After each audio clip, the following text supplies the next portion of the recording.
je veux repréciser le contenu du cahier. Je crois que c'était assez clair. Il y a 3 grandes sections, 3 chapitres en quelque sorte. L'harmonie napolitaine, premier renversement, la sixte napolitaine. Deuxièmement, l'état fondamental. Troisièmement, la carte des sixtes napolitaines, je l'ai assez dit. Un des aspects les plus importants, je l'ai montré précisément dans la vidéo qui précède, c'est que l'harmonie napolitaine, quel que soit son état, mais ici j'en suis à la sixte napolitaine, la sixte napolitaine s'enchaîne à la corde dominante. Pourquoi? C'est un accord de prédominante qui naturellement amène la dominante. Ça, c'est un premier point.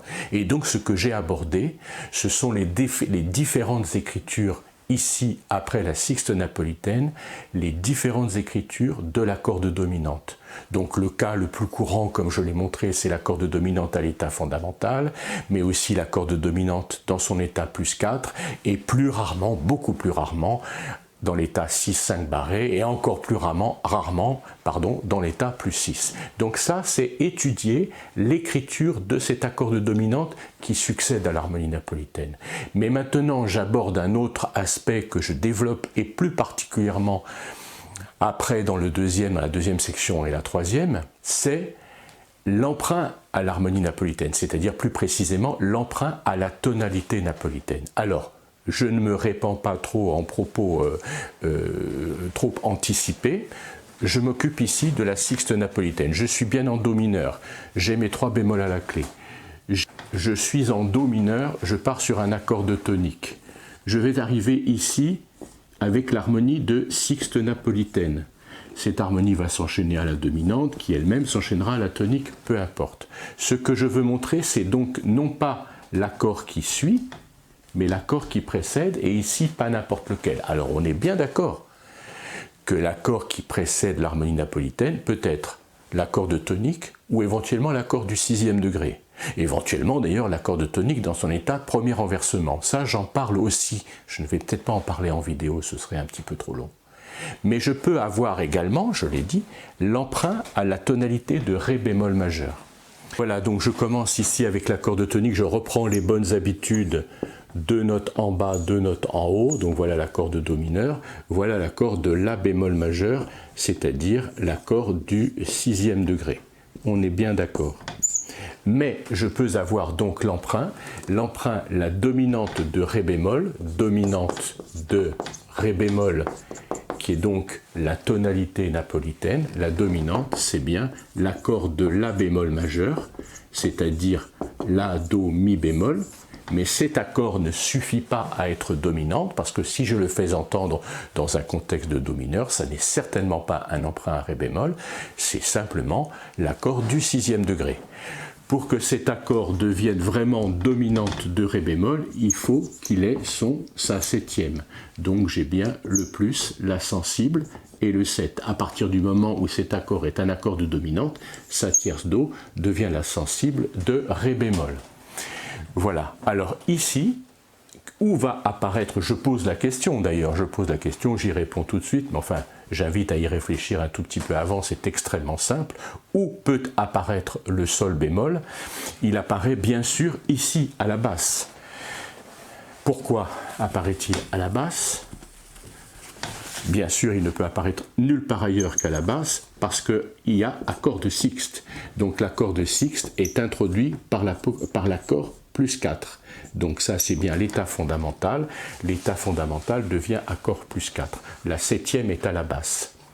Voilà. Donc, il faut absolument connaître cet enchaînement. Donc j'ai ici, alors je serais tenté, voilà une petite observation qui est quand même très intéressante.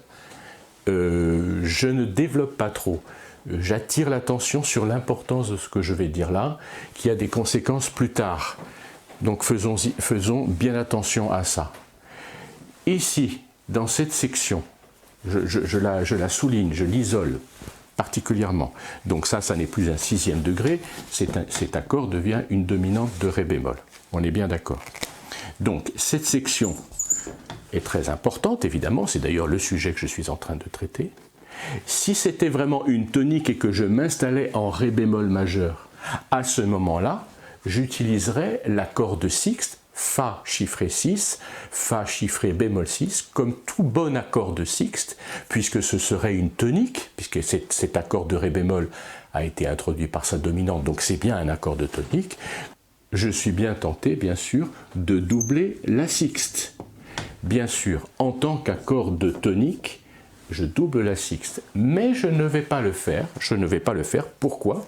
Parce que je sais à ce moment-là que certes c'est une tonique de Ré bémol, mais il a fonction d'harmonie napolitaine. Ce n'est pas une tonique à proprement parler, c'est un deuxième degré de Do. Donc, je double sa basse, comme tout bon deuxième degré, renversé. Voilà. Et je vais donc ensuite sur la dominante, bien sûr, et j'enchaîne à la tonique, peu importe. Donc voilà ce que je voulais montrer. J'espère avoir été clair parce que j'ai évoqué plusieurs petites choses. J'ai été peut-être légèrement tortueux dans mon propos. Je pense que c'est clair. En tout cas, c'est sur ce tableau.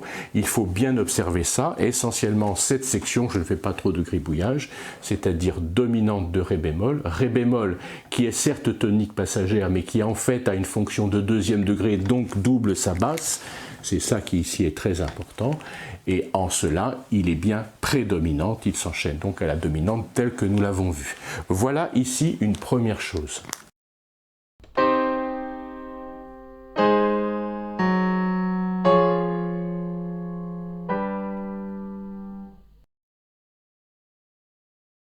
Alors voilà ici mon Sol bémol, et j'ai bien Sol bémol, Mi bémol, La bémol, Do.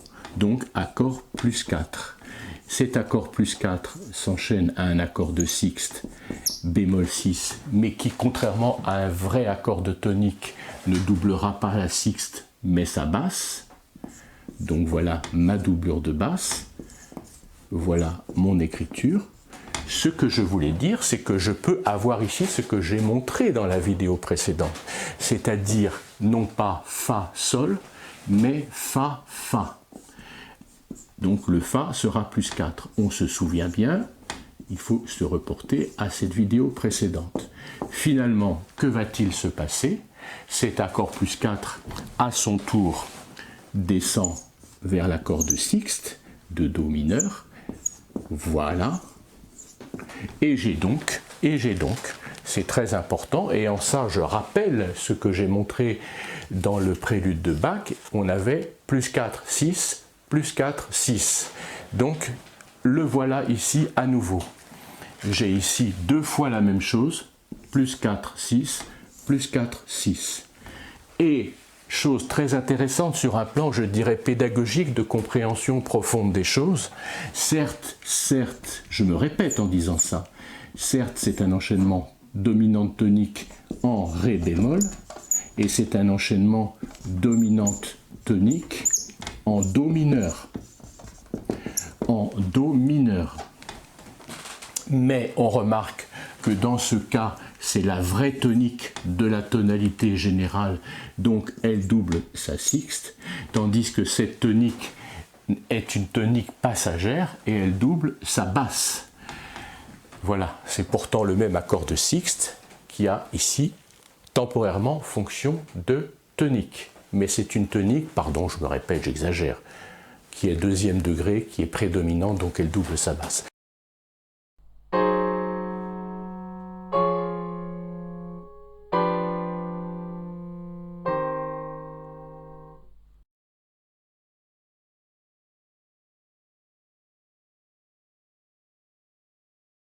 Alors, je viens à présent montrer cet emprunt à la tonalité napolitaine, non sans quelque audace, avec la toccata et fugue BWV 540 de Bach, évidemment, toccata et fugue en Fa majeur. Et cette grande toccata, ce grand prélude, enfin ici appelé toccata, est très vaste. Il doit y avoir à peu près, là on approche de la fin quand on est ici, il doit y avoir à peu près 450 mesures à peu près. C'est donc un prélude, une toccata, pardon, bien développée. Et on a ici, dans la section cadentielle, qui elle-même est une section cadentielle très développée, un emprunt au degré napolitain. Alors première observation, c'est évident d'ailleurs, hein, l'harmonie napolitaine appartient à la tonalité mineur. Mais quand je suis en majeur, rien ne m'empêche, et Bach le montre ici, et il y a moult exemples, je l'ai montré d'ailleurs dans le cahier, qu'on peut être en majeur et avoir une harmonie napolitaine qui à ce moment-là est un emprunt au mineur. On devrait même aller jusqu'à dire non pas emprunt mineur, mais emprunt phrygien. Mais enfin on ne le dit pas, c'est vraiment pas la peine, mais pourquoi? Parce que ça n'est pas simplement mineur, mais c'est aussi avec deuxième degré abaissé. Peu importe, c'est une petite parenthèse. Alors maintenant, je me situe donc en Fa majeur. Je redis les choses oralement comme ça. En Fa majeur, l'harmonie napolitaine est un emprunt à Fa mineur. Quelle est l'harmonie napolitaine de Fa mineur? Je repose la question. L'harmonie napolitaine de Fa mineur, si je l'écris, c'est Sol bémol majeur. Quand je suis en Fa mineur, l'harmonie napolitaine, c'est l'harmonie du deuxième degré abaissé Sol bémol. Donc c'est l'harmonie de Sol bémol majeur, l'accord Sol bémol, Si bémol, Ré bémol. Quelle est la dominante du degré napolitain? La dominante de Sol bémol, c'est Ré bémol. Donc la dominante du napolitain, j'écris Nap comme ça, c'est bien l'accord de septième de dominante de Sol bémol. Donc l'accord de Ré bémol majeur, plus la septième. Ça, c'est septième de dominante. Donc voilà ici les deux accords. Je le répète, ça c'est très important. Avant de se lancer dans l'analyse, il faut faire ce point-là. Il serait un peu vain de se lancer sans que ces choses soient très précisément en tête. Donc je le redis, je ne suis pas, mais je serai en Fa mineur, puisqu'il y a emprunt. J'ai bien conscience de mon accord de tonique, j'ai conscience de mon accord de dominante, l'accord de dominante de Fa, l'accord de septième de dominante de Fa, Do, Mi, Sol, Si bémol. Puis emprunt à l'harmonie napolitaine Sol bémol majeur, accord de Ré bémol septième, c'est-à-dire accord de Ré bémol majeur, Ré bémol, Fa, La bémol, plus Do bémol. Voilà, je crois que c'est clair. Alors, que se passe-t-il ici à la mesure 423? C'est une mesure, ici on le voit à 3 croches, une mesure à 3/8. Qu'est-ce qu'on voit ici? On voit l'accord de dominante de Fa. L'accord de dominante de Fa. Donc après cette dominante de Fa, normalement, évidemment, j'ai l'accord de tonique. Je rappelle une chose, je peux avoir, quand j'ai l'accord de dominante, ou cadence parfaite, ou cadence imparfaite, ou cadence rompue, ou encore repos sur la dominante sans rien après, c'est-à-dire demi-cadence. Mais ici, qu'est-ce que j'ai? J'ai bien l'accord donc de Do septième, on le voit particulièrement bien ici, d'ailleurs je vais l'entourer en rouge. Alors attention, il s'agit bien d'une écriture d'orgue, donc ça c'est comme un clavier, enfin c'est pas comme, c'est un clavier comme l'écriture du piano, clé de Sol, clé de Fa, mais il y a une portée en plus dans le grave qui est le pédalier. On est d'accord. Donc si je regarde bien ce que j'entoure, j'ai bien Do à la basse, Si bémol, Do, Si bémol, Do, Mi. Sol, Si bémol, Do, Mi. Accord de septième de dominante très très complet.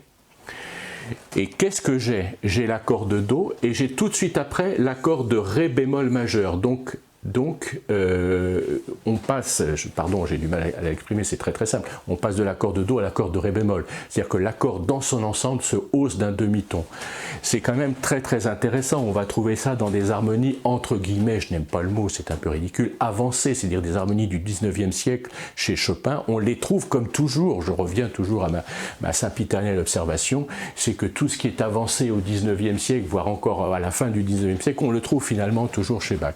C'est-à-dire l'accord de dominante qui se hausse, l'accord de Do qui se hausse vers l'accord de Ré bémol, tandis que dans le même temps, la basse s'abaisse d'un demi-ton.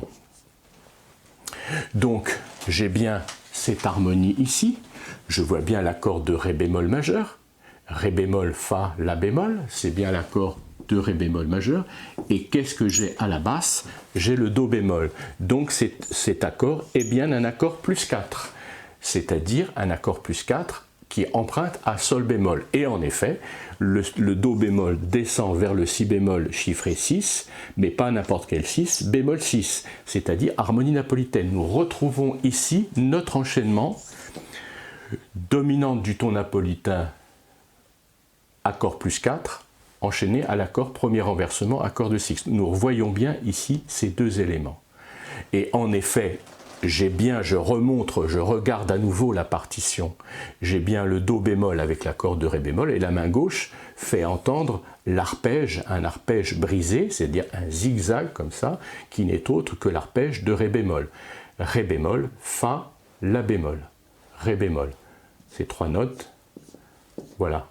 Et ici, la main droite reprend le dessin de la main gauche avec un arpège brisé de Sol bémol majeur. On est bien d'accord. Voilà, et j'ai bien à la basse, au pédalier, dans le grave, le Si bémol.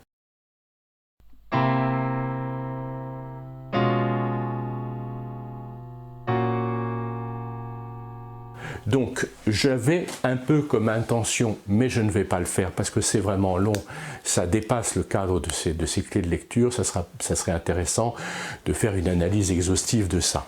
Parce que la grande section cadentielle qui suit est vraiment magnifique et pleine d'enseignements, notamment, je le dis, il va y avoir plusieurs fois, plus 4, 6, plus 4, 6, plus 4, 6, et c'est absolument magistral, avec ces éléments d'arpège brisé qui passent d'une main à l'autre, et cette basse qui exécute notamment le Do bémol, Si bémol, plus 4, 6. Mais ici, j'en reste là, je pense que c'est un excellent exemple, particulièrement frappant, de cet emprunt à la tonalité napolitaine, et de l'emprunt, quand on est en majeur, au mineur.